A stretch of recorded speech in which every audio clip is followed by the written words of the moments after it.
ए भैया, हम गायक कलाकार हीरा लाल यादव जौनपुर की धरती से आप लोगन के बीच में एगो लोकगीत हमार जा रहल बा घुरहू म्यूजिक के सौजन से।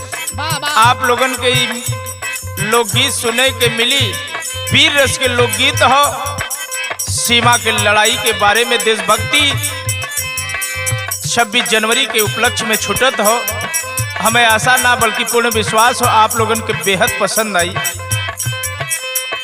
मास्टर लाइन दिलन,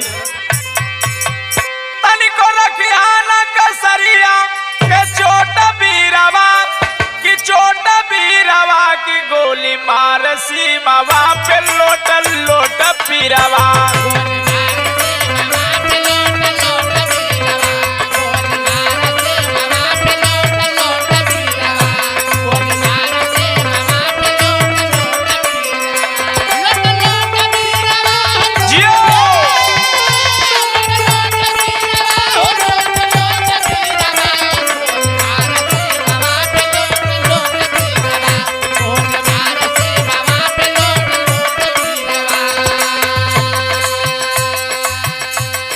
दोस्तों, आज हम आप आजाद घूम रहे हैं तो हिंदुस्तानी सिपाहियों के वजह से। आज हमारे हिंदुस्तानी शेर सिपाही सीमा के बॉर्डर पे लड़ाई लड़ रहे हैं, हमें आपको सुरक्षित रखे हैं।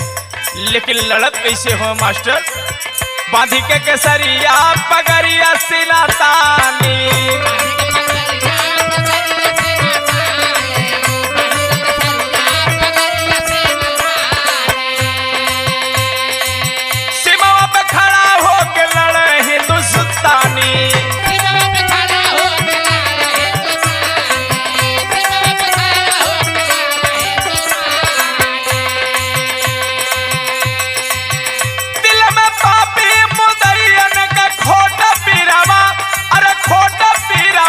गोली मार सीमावा पे लोट लोट पीरावा।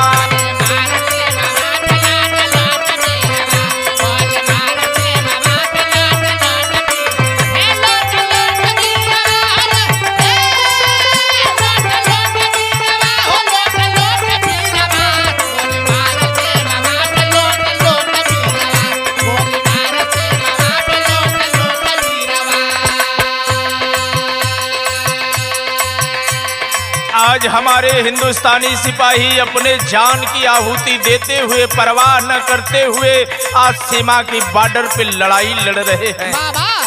लेकिन दूसरे पंक्ति में भाव बा, आन बान शान पे लुटावे जिंदगानी,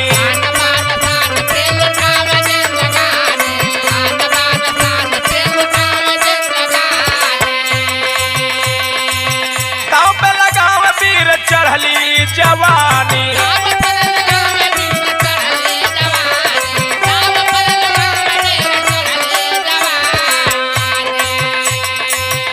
काल सीमा पे गोलिया के चोट बीरवा हो, चोट बीरवा की गोली मारे सीमावा पे लोट लोट पीरवा।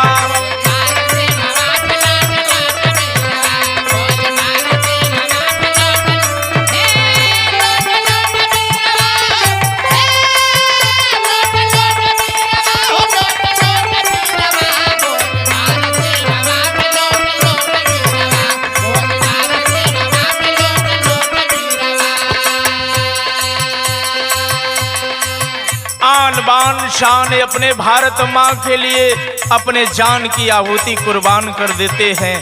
ये हिंदुस्तान की रक्षा करते हुए अपने प्राण पखेरु के वीर बहादुर प्राणों को त्याग देते हैं। जरा उनके बारे में नमन कर लीजिए मेरे दोस्तों। अगली पंक्ति में कहना पड़ल, भारत माँ की रक्षा कर छोड़ परिवार हो,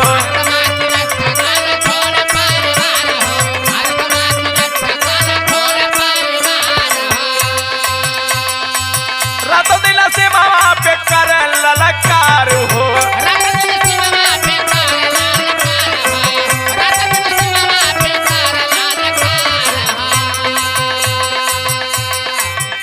अन्य देश के जवान मन का जो सब पीरावा की, जो सब पीरावा की गोली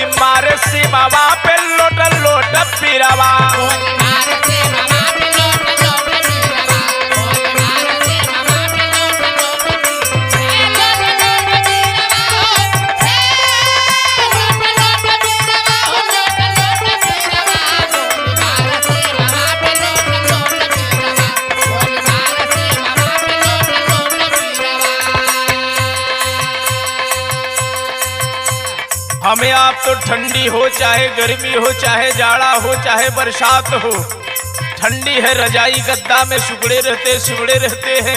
लेकिन हमारे हिंदुस्तानी सिपाही बॉर्डर पे बर्फ में डोलते रहते हैं, टहलते रहते हैं और लड़ाई लड़ते रहते हैं और भारत माँ की रक्षा करते रहते हैं। गुरुवर बिहारी गुरु गणेश के लनवा